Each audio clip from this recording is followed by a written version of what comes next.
Right, so I'm going to talk about landscape character assessment as a tool for valuing agricultural landscapes. It's a little bit of a change to what I'm billed at because I didn't really look. I was told, can you talk about landscape character and agriculture? And I thought, I know loads about landscape character. I don't know loads about agriculture, but probably there'll be mainly agricultural people, so it'll be all something new for them. And then I asked Helen for the list of people. I thought, oh my God, people know. These are all the experts. These are all the national experts on landscape character.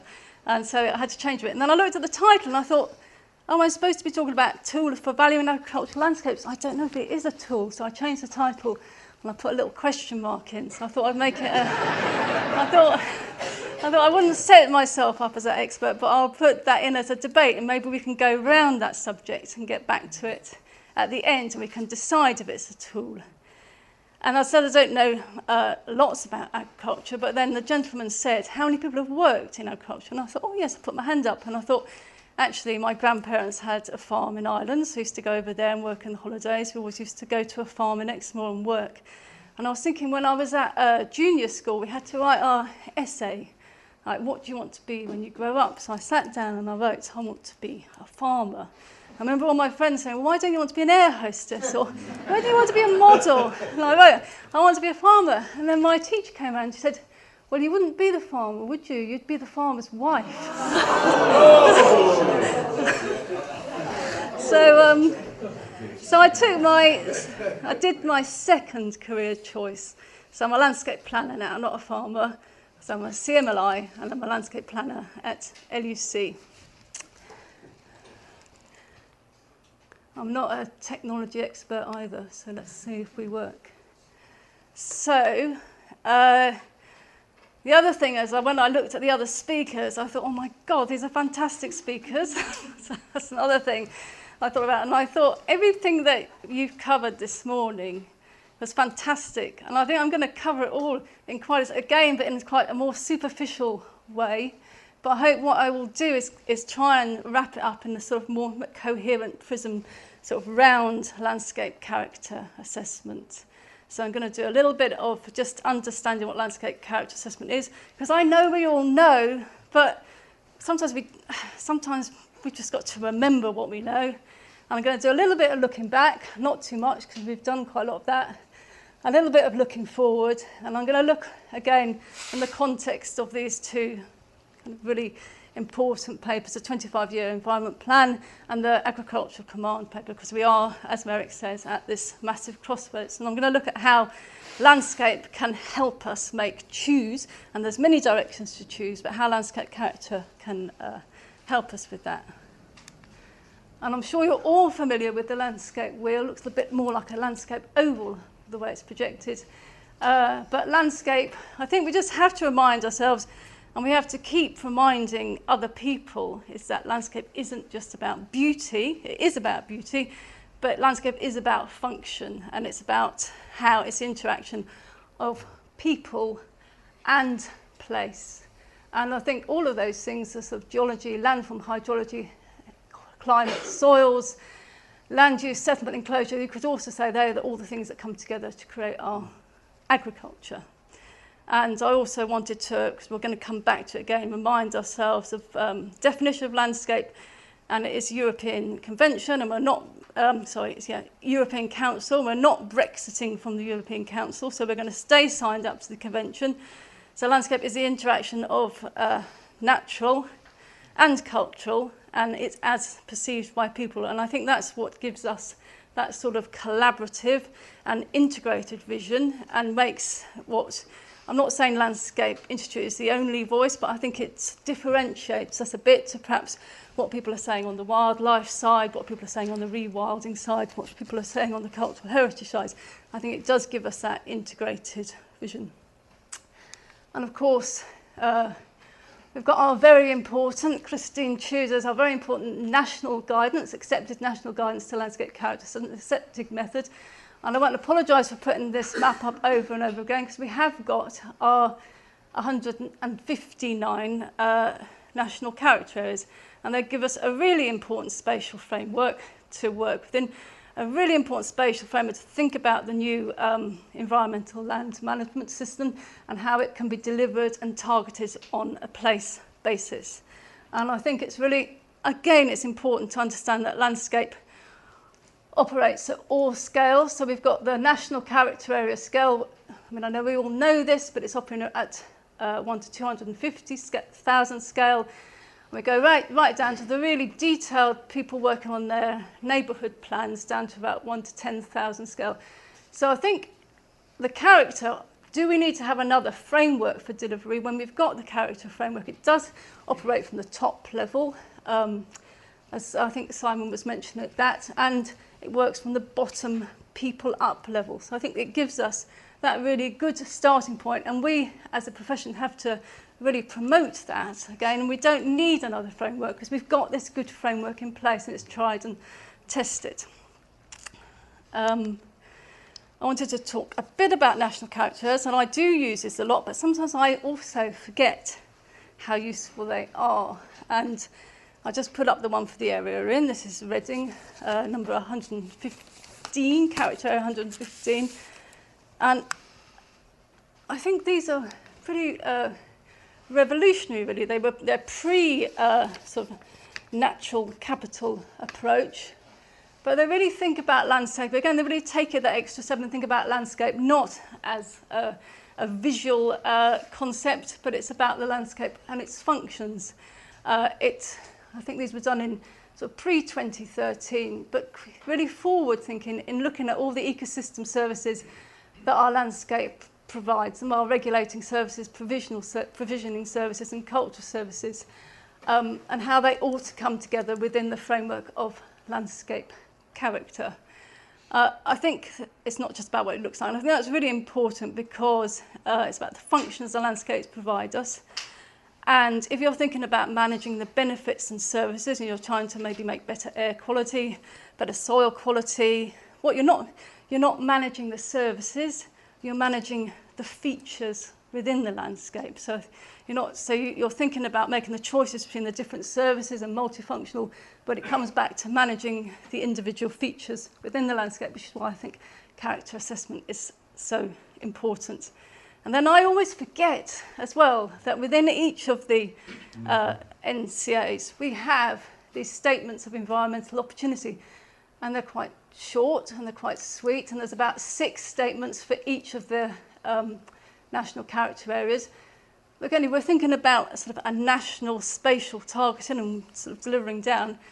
Why start again? We've got these as a really good starting point. There's probably things that we could do, and this is a really important job for Natural England to do, is to look at these and think how they can deliver the new land management system. But we have got a good starting point.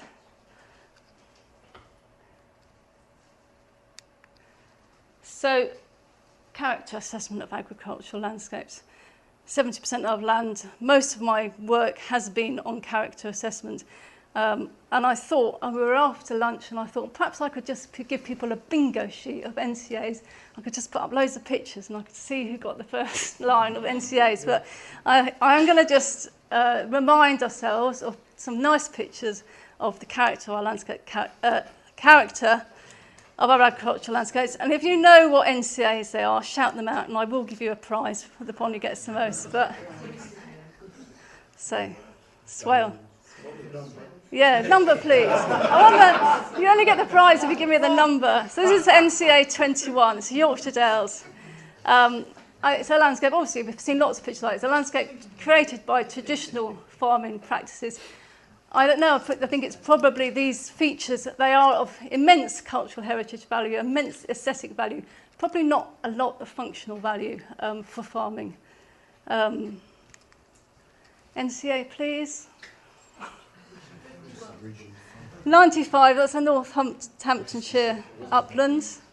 And ridge and furrow, open field systems, deserted settlements, doing a lot of work here at the moment, looking at expansion of sort of Midlands needing to find housing. And these parliamentary hedges and the hedgerow trees being really important, valued features of the landscapes, but not protected in any way. They're not designated in any way. They're not they're not national parks, they're not AONBs, but really valued features. And I thought that, you know, this sort of landscape would be in the historic environment record, but when we were working for and looking at housing sites, they're saying that it has no protection. So really, in some places, the only places it is recorded is in the landscape character assessments.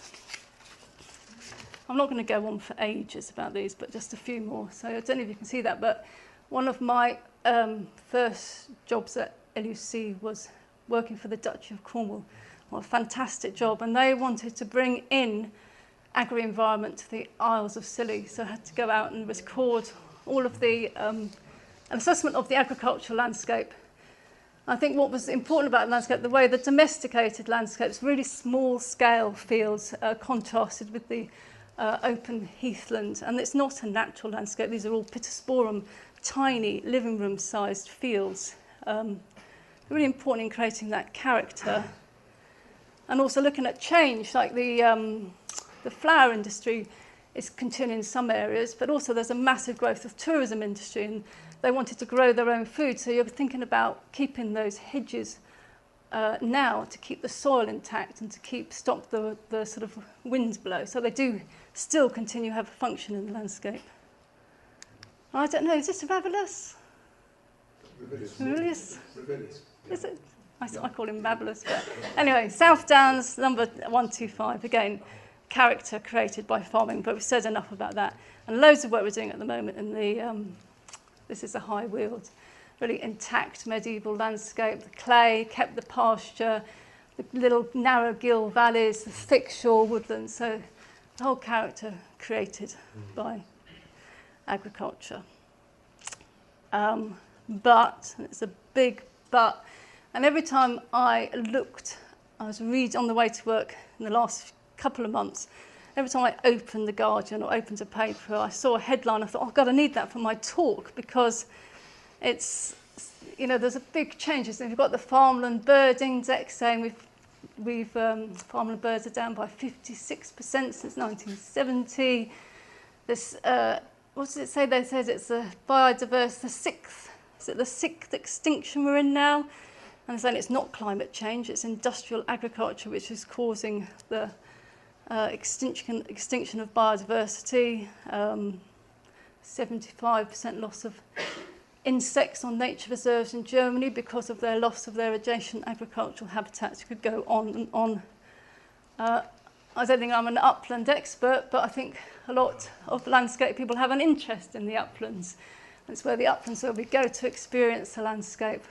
And I loved reading that. I don't know if people have read that book, the Mark Avery book about the Inglorious, and about single management of the upland, single-use management for grouse shooting, and burning for grouse, and the sort of effects that has on soil loss and loss of peat stores and flood and everything, just through that single use. And I thought it was really interesting in how our cultural perceptions changed, because when I was at university, I think we had a whole week on burning as a conservation management tool. I think that's so. We don't always, our cultural perceptions of what's right in the landscape do change quite quickly. And Thanet, swear, this is close where I live, and also we were talking in the Landscape Institute this week about industrial livestock units, so sort of a big, massive intensification. This is huge. I can't remember, about 100 hectares more. And then I came across it because we did this work for CPRE on night skies, and this is the North Kent Plains, and all the data is cut by the national character areas. And the brightest spot is in Thanet, and the brightest spot in England, in the UK, is Thanet, and it is this glass house, and it is the glow that it emits at night time. So, I think there is massive changes in, and we can't sort of always go back to our sort of beautiful landscapes. Landscapes are changing dramatically. I'm going to look a bit about monitoring and change, and I think we were really honoured to take on that work that you started in 1972, looking at the new the NALs, the new agricultural landscapes, and continuing the monitoring in 2016. I want to say a bit about the background to that. Firstly, I do want to say is I wasn't doing the 1972 assessments. So I know when I went to the Landscape Institute, somebody said, "Oh, I thought you'd retired," but I'm not that old. So so this. I just thought we'd look at some of the changes across here. I don't know if you can see those. Can you see those photos? Okay.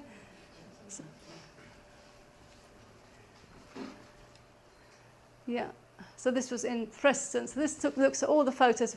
Well, we only came in the 2016 survey, but looked at all the monitoring change backwards. And I think this one, just interesting, looking at a farm barn in use, coming out of use, coming dilapidated, and then coming into residential use. I'm sure we've all seen those sorts of changes. I think this one was interesting because we've got those Dutch elm and the sort of very dramatic change in one 11-year period and the loss of them.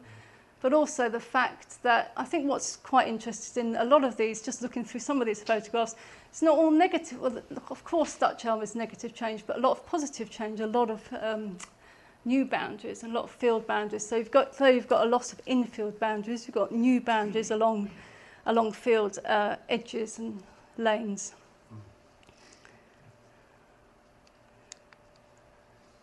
I think it's another one where we always think our landscapes have become more open, when in fact in some cases our landscapes have become more enclosed with our trees growing up and hedges growing up, and particularly the effects of our agri-environment schemes.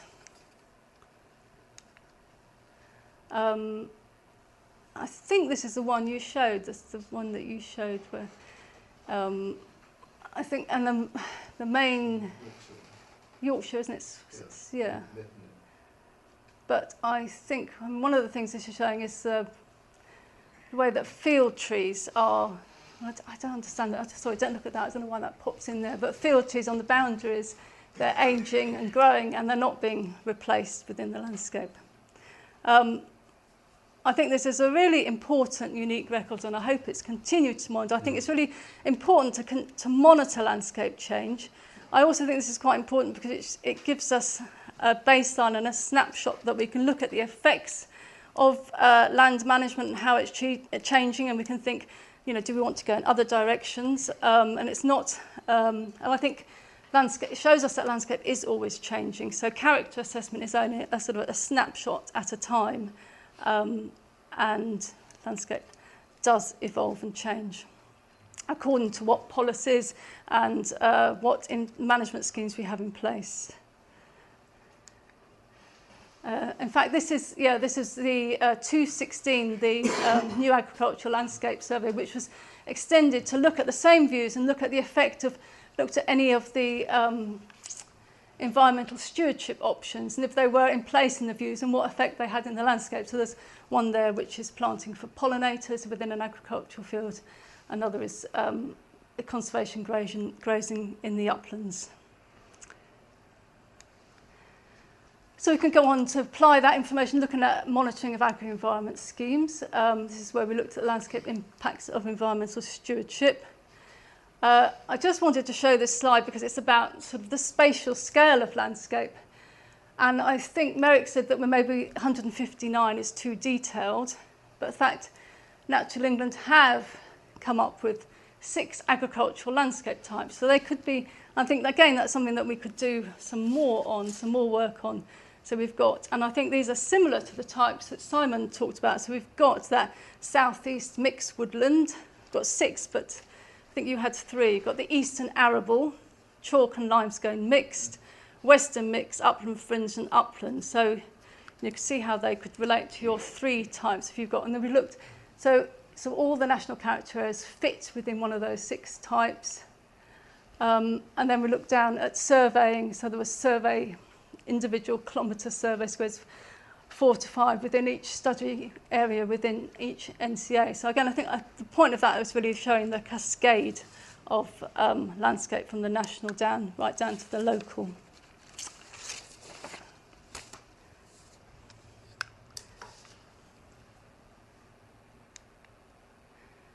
So the key findings from this study, I thought it would be useful because again, these repeat some of the things that were said this morning, is that this environmental stewardship, it does have a positive effect in conserving, restoring and recreating landscape characteristics.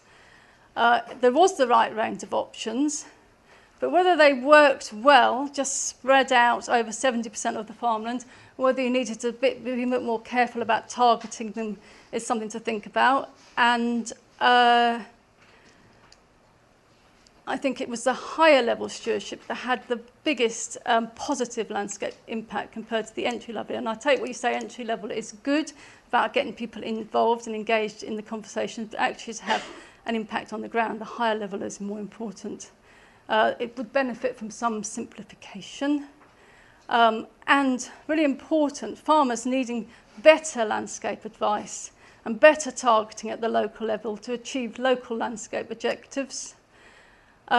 Need for better targeting of some of the very rarely used options within environmental stewardship scheme, particularly things like infield trees, orchards, hay meadows.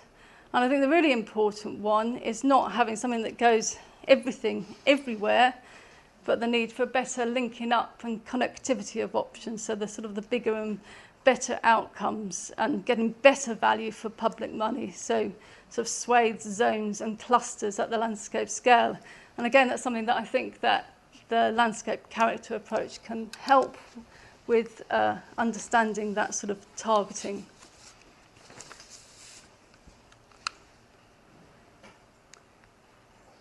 Again, this was just looking at the outcomes, strongly positive, positive and neutral outcomes by each of the 6 landscape types.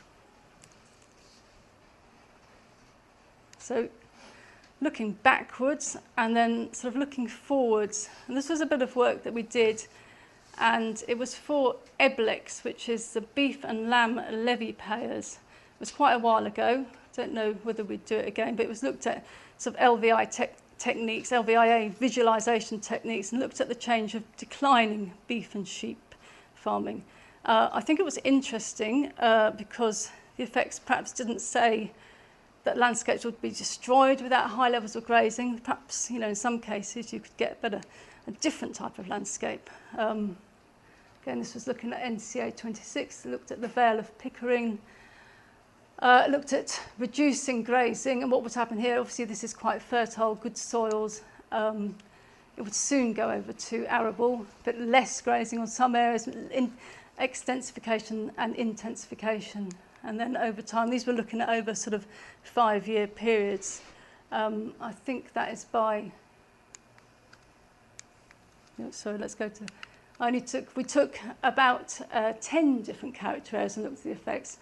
And saying by year 30, we'd have a much more intensive, reduced hedges, loss of hedges, as you might expect to see. But I think it was interesting to look, for example, at Dartmoor, and what a reduction in grazing would mean for this landscape. And again, looking over the 10 years period. And I don't know if I don't know what you think. I don't know if the less grazing is positive or negative. There's a bit more, showing a bit more sort of mountain ash, not a lot of woodland coming in. I don't know. Well, it's only supposition, but it was just saying what might happen. This was over 30 years.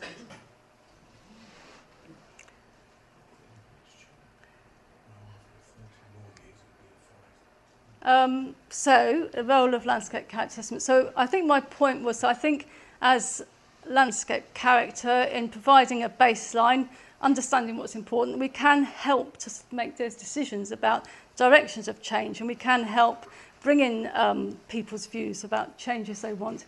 And I just wanted, this has been, you probably all know these 2 books, don't you? These, so that, you know, on the one side is the natural, the rewilding, and the other side is the cultural. And I'd say they're the 2 extremes.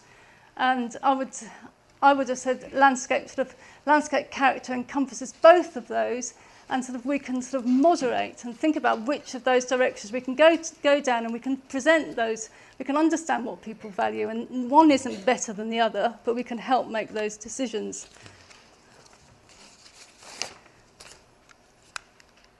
And can you read that? So I thought it was quite interesting to look at the two different thoughts. So the feral, the Monbiot, the rewilding, it says sheep farming is a slow-burning ecological disaster. It's done more damage to the living systems of this country than either climate change or industrial pollution, but no one has noticed. And then Rebanks and his Herdwick Shepherd says it's a farming pattern fundamentally unchanged from many centuries ago. You could bring a Viking man to stand on our fell. I think this is what Paul said. And he would understand what we were doing. So two completely opposed, sheep wrecked, or, you know, it's we are one of 300 farming families who sustain this landscape and its ancient way of life. I thought the last one was really interesting, where he says rewilding is not about abandoning civilization, but about enhancing it. It's love not man the less, but nature more. Of course, that was Byron, wasn't it? And then Herdwick Shepherd says, landscape like ours were created by nobodies. And I was shocked to be given a dead white man's version of its history at school. So I just looked through them yesterday and just picked out random quotes. And I thought that landscape character, understanding what's valued, understanding change, understanding what people want, changing cultural perceptions, you know, we can start to, we can have both of these, but we need to think about where we're going. I don't know, treasured landscape or barren upland, so there are decisions to be made here. Yeah. And I showed it to my partner, who's always going out in his full Gore-Tex and walking up the fells. And I said, what do you think of that? He hasn't got a landscape background. I said, what do you think of that? And he said, well, I would have thought it was a treasured landscape. But now you've showed me all this stuff. Now I think, there's not many birds there, so I think it should have more trees in the bottom of the valley. So that's interesting. I think, again, I don't think we should be fixed in our minds about what we value. I think values change. And I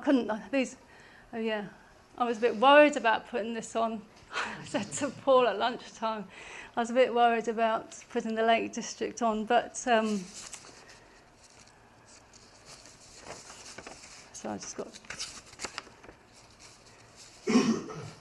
So there's a view, isn't it, that we've designated as a World Heritage Site. There's the opposing view is that we're locking it into a past cultural landscape. And I think the quote was a sheep monument to a subsidised overgrazing and ecological destruction. I don't say I know what the answer is, but I think, are we happy to accept these landscapes are maintained as they are, and we're always looking backward? I think landscape character assessment can be used to monitor change over time. But I also think we should be thinking about allowing some positive change, and also people's perception of change, and they can about how landscapes should be managed. And people, you know, we need to. I think landscape character assessment can be the point where we weigh up those different choices. This is my time up. I've got one more, I think.